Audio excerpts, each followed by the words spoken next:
राज्यसभा में सोमवार को पेश होगा दिल्ली सेवा बिल। एनडीए और इंडिया गठबंधन में शामिल दलों ने अपने सदस्यों को जारी किया व्हिप। डिमोलिशन ड्राइव पर नूंह से कांग्रेस विधायक चौधरी आफताब अहमद का बयान, कहा ऐसी कार्रवाई से कुछ हासिल नहीं होगा।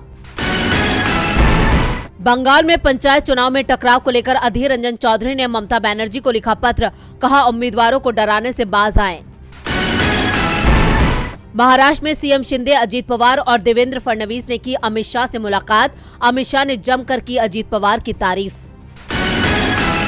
मैं एक वकील होकर आपको राय देता हूं, आप तुरंत इस संस्था से जुड़ें और पाएं।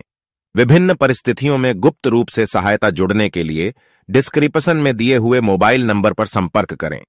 आप हमें फॉलो करें व शेयर जरूर करें ताकि आपको ताजा जानकारी मिलती रहे।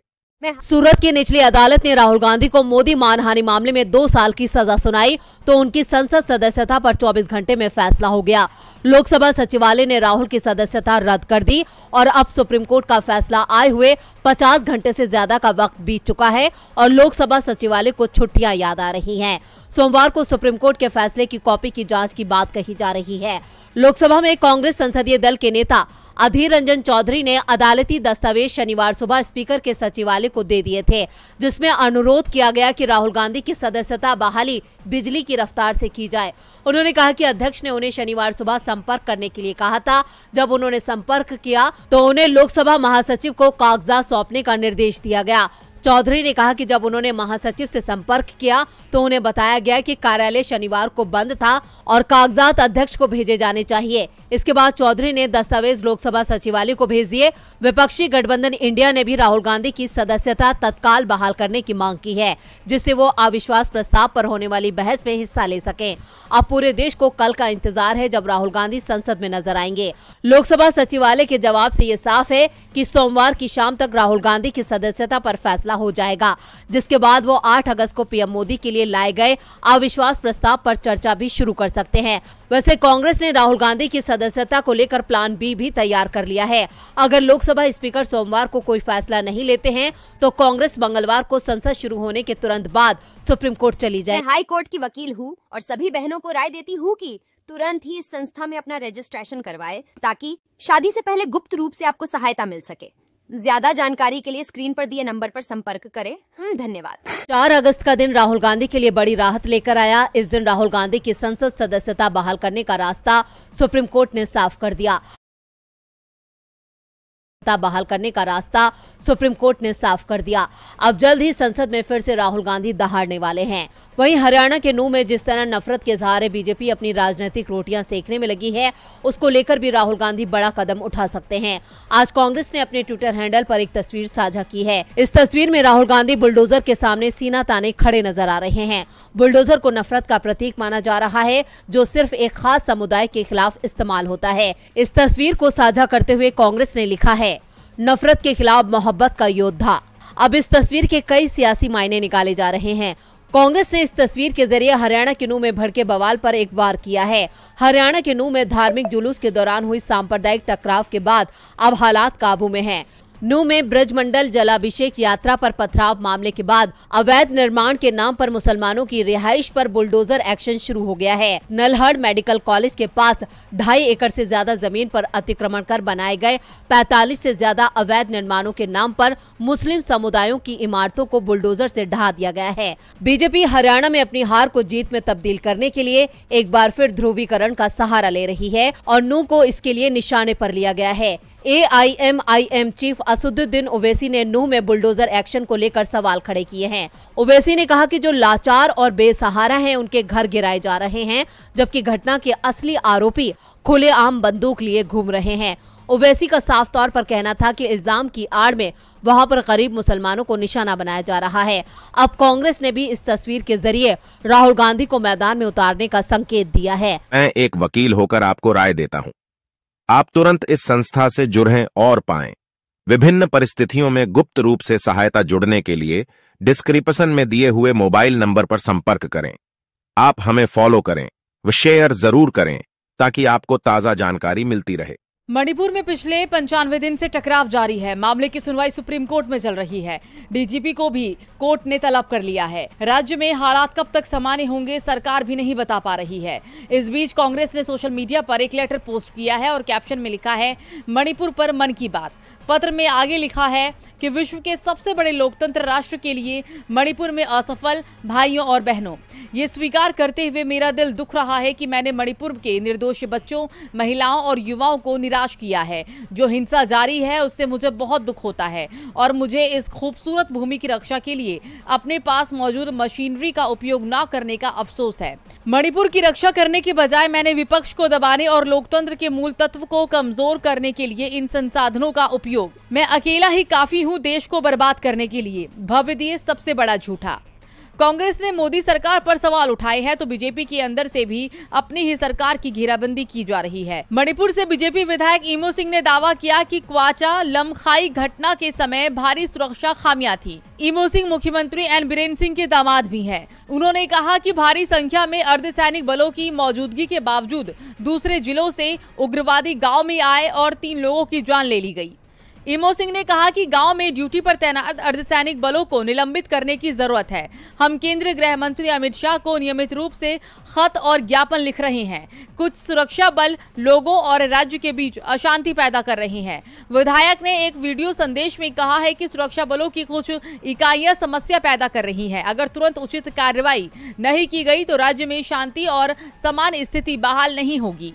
साथ ही उन्होंने कहा कि केंद्र सरकार को इन सवालों का जवाब देना चाहिए। 3 महीने से ज्यादा वक्त से स्थिति में सुधार क्यों नहीं हुआ। यह गठबंधन बीजेपी के लिए पहले से ही बड़ी चुनौती बन चुका है और अब एक और चुनौती पीएम मोदी के गृह राज्य गुजरात से खड़ी हो गई है। लोकसभा चुनाव से पहले राज्य बीजेपी में बगावत के बड़े संकेत मिल रहे हैं। 7-8 दिन पहले प्रदेश में पार्टी के सबसे ताकतवर महामंत्री प्रदीप सिंह वाघेला ने अपने पद से इस्तीफा दिया था। उनके इस्तीफे का खुलासा अब जाकर हुआ। कहा जा रहा है कि वाघेला ने इस्तीफा नहीं दिया था बल्कि दबाव बनाकर इस्तीफा लिया गया था और अब वडोदरा के बीजेपी महामंत्री सुनील सोलंकी ने भी इस्तीफा दे दिया है। और सबसे बड़ी बात, सोलंकी का भी इस्तीफा 1 सप्ताह पहले ही लिया गया है और इसका खुलासा अब किया जा रहा है।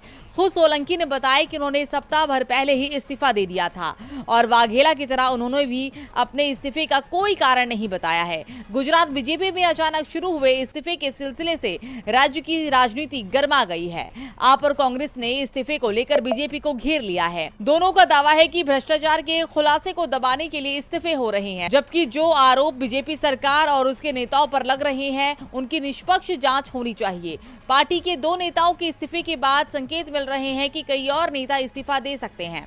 दरअसल कुछ दिनों पहले वडोदरा की मेयर के खिलाफ पर्चा मामला सामने आया था। जब पुलिस ने एफआईआर दर्ज कर जांच शुरू की तो इसमें बीजेपी के नेताओं का ही नाम सामने आया था। इस मामले में कर्णी सिन्हा की एंट्री ने भी बीजेपी की मुसीबतों को और बढ़ा दिया, क्योंकि वाघेला और सोलंकी दोनों के इस्तीफे का विरोध कर्णी सिन्हा ने किया है, जिससे बीजेपी की मुसीबत और बढ़ती दिख रही है। वापी में सर्वे जारी है और अभी तक सर्वे के काम से दोनों ही पक्ष संतुष्ट भी दिखाई दे रहे थे। दरअसल ये सर्वे वाराणसी की जिला अदालत के आदेश पर हो रहा है। सुप्रीम कोर्ट ने भी सर्वे के आदेश को सही कहा था। इसके बाद एएसआई ने वैज्ञानिक तरीके से सर्वे का काम 4 अगस्त को ही शुरू कर दिया। शुरुआती चरण में पूरे परिसर की मैपिंग और इमेजिंग के काम पर जोर दिया गया। इसके अलावा कई बंद पड़े कमरे और 3 तहखानों में से एक तहखाने को खोला गया। इस बीच हिंदू पक्ष की ओर से इस तरह की खबरें भी आ रही थी कि ज्ञान वापी के अंदर से मूर्ति मिली है, दीवारों पर स्वास्तिक के निशान दिख रहे हैं, घंटी कलश भी मिलने की बात कही जा रही थी। हिंदू पक्ष के वकील अनुपम द्विवेदी ने ये तक कह दिया कि खंबे के टुकड़े किसी पुराने मंदिर का हिस्सा लगते हैं। हिंदू पक्ष के दावे को मस्जिद कमेटी ने पूरी तरह से बेबुनियाद करार दिया। ज्ञान वापी मस्जिद की रखरखाव करता अंजुमन इंतजामिया मस्जिद कमेटी के संयुक्त सचिव सैयद मोहम्मद यासीन ने बताया कि सर्वे में ऐसा कुछ भी नहीं मिला है जिस तरह की खबरें मीडिया में चल रही है। मुस्लिम पक्ष ने इस तरह की खबरों को बेबुनियाद बताया और कहा कि तमाम दावे झूठे हैं। इसके साथ ही मुस्लिम पक्ष ने झूठी खबरें प्रसारित करने को लेकर सख्त चेतावनी भी दी है और कहा कि अगर अफवाहें फैलाई जाती रही तो वो सर्वे के काम से खुद को अलग कर लेंगे। यासीन ने आरोप लगाया कि शनिवार को सर्वे के दौरान मीडिया के एक वर्ग ने अफवाह फैलाई कि मस्जिद के अंदर तहखाने में मूर्तियां, त्रिशूल और कलश मिले हैं, जिससे मुस्लिम समाज आहत है। मैं हाई कोर्ट की वकील हूँ और सभी बहनों को राय देती हूँ कि तुरंत ही इस संस्था में अपना रजिस्ट्रेशन करवाए ताकि शादी से पहले गुप्त रूप से आपको सहायता मिल सके। ज्यादा जानकारी के लिए स्क्रीन पर दिए नंबर पर संपर्क करें। धन्यवाद। नवंबर दिसंबर में मध्य प्रदेश में विधानसभा चुनाव होने हैं। चुनाव आयोग वोटिंग लिस्ट को अपडेट कर रहा है। 2 अगस्त से 31 अगस्त तक पुनरीक्षित मतदाता सूची के लिए विशेष अभियान चल रहा है। लिस्ट में काट-छांट हो रही है, नाम काटे जा रहे हैं तो नए नाम जोड़े जा रहे हैं और इस काट-छांट में ही हार जीत का बड़ा फार्मूला छिपा है।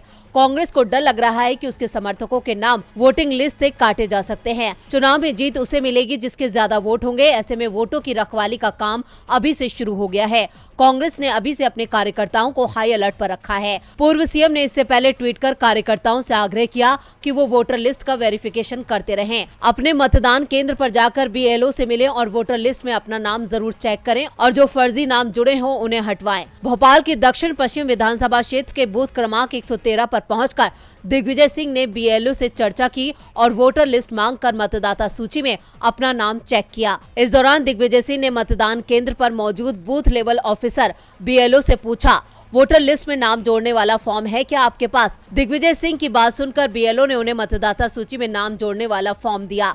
दरअसल पूर्व मुख्यमंत्री दिग्विजय सिंह राघोगढ़ की जगह अब भोपाल के वोटर बन गए हैं। दरअसल 2019 के लोकसभा चुनाव में भोपाल लोकसभा सीट से चुनाव लड़े दिग्विजय सिंह ने चुनाव के बाद भोपाल का ही वोटर बनने की घोषणा की थी, जिसके बाद उन्होंने अपना नाम भोपाल की दक्षिण पश्चिम विधानसभा क्षेत्र के बूथ क्रमांक 113 पर अपना नाम दर्ज कराया है। क्रमांक 113 पर अपना नाम दर्ज कराया है। हालांकि 2024 का लोकसभा चुनाव भोपाल से लड़ने की मंशा का खुलासा अभी तक उन्होंने नहीं किया है। महाराष्ट्र में शिंदे सरकार मुश्किल में दिखाई दे रही है। बीजेपी, शिवसेना और अजित पवार के गुट के नेताओं में नाराजगी बढ़ती जा रही है। नाराजगी मंत्री पद को लेकर है। शिंदे के समर्थक विधायक तो 1 साल से मंत्री पद का इंतजार कर रहे थे और अब तो उनकी ओर से सीधे सीधे धमकी दी जा रही है कि मंत्रिमंडल में उन्हें शामिल नहीं किया गया तो वो दल बदलने के लिए भी तैयार हैं। तो दूसरी ओर सबसे बड़ी पार्टी होने के बावजूद बीजेपी का इस सरकार में सबसे कम दबदबा दिखाई दे रहा है। सीएम पद एकनाथ शिंदे के पास है तो महत्वपूर्ण मंत्रालय अजीत गुट को सौंप दिए गए हैं, जिससे बीजेपी विधायक नाराज दिखाई दे रहे हैं। तो अजीत गुट भी और मंत्री पद मांग रहा है जिससे एनसीपी में और बड़ी सेंध लगाई जा सके। अजीत गुट की ओर से मंत्री पद दिए जाने का विरोध शिंदे गुट की ओर से हो रहा है।